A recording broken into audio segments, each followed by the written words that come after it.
നമസ്കാരം. കല്യാട്ട് മോഷണം നടന്ന വീട്ടിലെ യുവതി കൊല്ലപ്പെട്ട സംഭവത്തിൽ ദർശിതയുടെ സുഹൃത്ത് സിദ്ധരാജുവിനെതിരെ ആരോപണവുമായി ഭർത്താവിന്റെ കുടുംബം. സിദ്ധരാജു ദർശിതയെ മോഷണത്തിന് നിർബന്ധിച്ചെന്ന് സംശയിക്കുന്നതായി കുടുംബം ആരോപിച്ചു. വീട്ടിൽ നിന്ന് 3 ബാഗുമായാണ് ദർശിത പോയത്. എന്നാൽ ഹുൻസൂരിലെ വീട്ടിലെത്തിയത് വസ്ത്രമടങ്ങിയ 2 ബാഗ് മാത്രമാണ്. മോഷണ വിവരം അറിഞ്ഞപ്പോൾ തിരിച്ചു വരുന്നതായി ദർശിത പറഞ്ഞിരുന്നു. എന്നാൽ പിന്നീട് ബന്ധപ്പെടാൻ കഴിഞ്ഞില്ല എന്നും ഭർത്തൃ സഹോദരൻ സൂരജ് പറഞ്ഞു.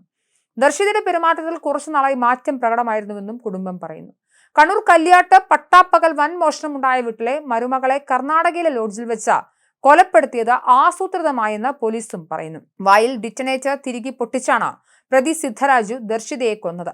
ചാർജർ പൊട്ടിത്തെറിച്ചുണ്ടായ അപകടം എന്ന് വരുത്തി തീർക്കാൻ മൊബൈൽ ചാർജറിലാണ് ഡിറ്റനേറ്റർ കണക്ട് ചെയ്തതെന്നും അറസ്റ്റിലായ സിദ്ധരാജു മൊഴി നൽകി കഴിഞ്ഞു. കഴിഞ്ഞ ദിവസമാണ് മോഷണം നടന്നതിന് പിന്നാലെ കാണാതായ യുവതിയെ മൈസൂരിലെ സാലി ഗ്രാമത്തിലെ ലോഡ്ജിൽ കൊല്ലപ്പെട്ട നിലയിൽ കണ്ടെത്തിയത്. ആൺസുഹൃത്തായ സിദ്ധരാജുവാണ് കൊലപാതകം നടത്തിയതെന്നാണ് പോലീസ് പറയുന്നത്. ലോഡ്ജിൽ വെച്ച ഡിറ്റനേറ്റർ വായിൽ തിരുകി പൊട്ടിച്ചാണ് സുഹൃത്തായ സിദ്ധരാജു യുവതിയെ കൊലപ്പെടുത്തിയത്.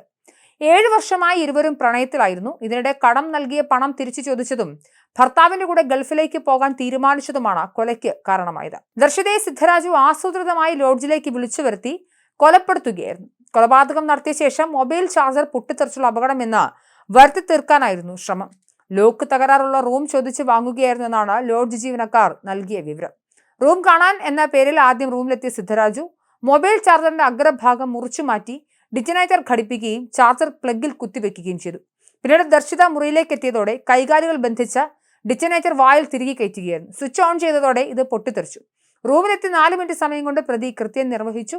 പിന്നാലെ ശരീരത്തിലെ രക്തക്കറ കഴുകി കളഞ്ഞ ശേഷം ഭക്ഷണം വാങ്ങാൻ എന്ന പേരിൽ പുറത്തുപോയി മദ്യപിച്ച് തിരിച്ചു വന്നത് ദർശിതയ്ക്കുള്ള ഭക്ഷണവുമായിരുന്നു.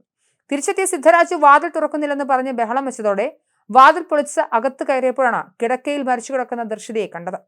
ആശുപത്രിയിലേക്ക് കൊണ്ടുപോകാൻ പ്രതി ശ്രമിച്ചെങ്കിലും ലോഡ്ജ് ജീവനക്കാർ തടഞ്ഞുവെച്ച് പോലീസിൽ അറിയിക്കുകയായിരുന്നു. അസമയം മുറിയെടുത്ത ശേഷം ഭക്ഷണം വാങ്ങാൻ പോയി മടങ്ങി വന്നപ്പോൾ യുവതിയെ മരിച്ച നിലയിൽ കണ്ടെത്തിയെന്നാണ് ഇയാൾ പോലീസിനോട് പറഞ്ഞത്. കാണാതായ സ്വർണവും പണവും എവിടെയെന്ന് അറിയില്ലെന്നും സിദ്ധരാജു പോലീസിന് മൊഴി നൽകിയിട്ടുണ്ട്. ദർശിതയിൽ നിന്നും 80,000 രൂപയാണ് ഇയാൾ കടമായി വാങ്ങിയിരുന്നത്. ദർശിത ഭർത്താവിനൊപ്പം ഗൾഫിലേക്ക് പോകാൻ തീരുമാനിച്ചതും കടം നൽകിയ പണം തിരികെ ചോദിച്ചതുമാണ് കൊലപാതകത്തിനുള്ള പ്രകോപനം.